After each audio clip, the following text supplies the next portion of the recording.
Mein Name ist Hartmut Rühl, ich bin Leiter der Softwareentwicklung bei der J. Schneeberger Maschinen AG und arbeite hier im Unternehmen seit gut 30 Jahren. Wir produzieren Werkzeugschleifmaschinen, die folgenden Kriterien genügen.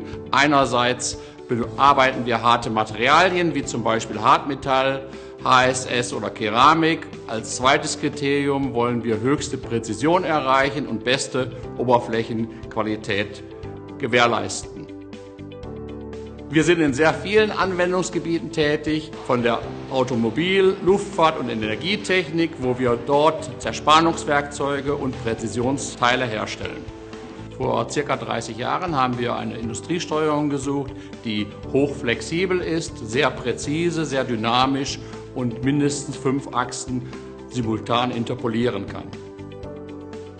Für die Kommunikation mit dem Bediener sollte diese Steuerung auch einen Industrie-PC beinhalten, der mit einer komfortablen Schnittstelle den Austausch der Daten zwischen PC und CNC ermöglicht. Ferner sollte die Steuerung weltweit akzeptiert sein, gut bekannt und über lokale Servicestellen verfügen.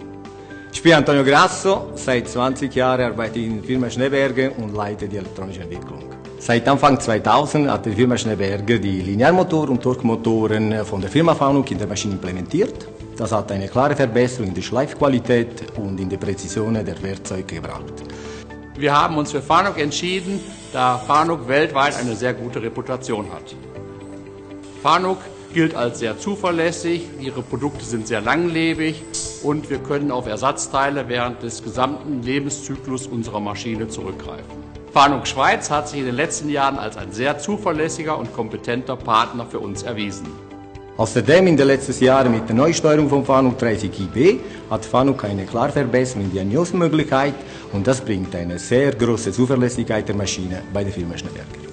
Für uns ist ein großer Vorteil die Anbindung zwischen Roboter und CNC durch den Raiolink Eye. Das hat gebracht, dass trotz 2 komplett verschiedenen Systemen einfach durch eine Kontrolle überwacht werden könnte. Wir setzen nahezu ausschließlich Fanuc-Produkte ein, Roboter, Servodrives, CNC-Steuerungen. Dadurch ist eine sehr einfache Anbindung dieser Komponenten an unsere Steuerung möglich. Der weltweite Support und der gute Kundendienst ist dadurch sehr einfach realisierbar.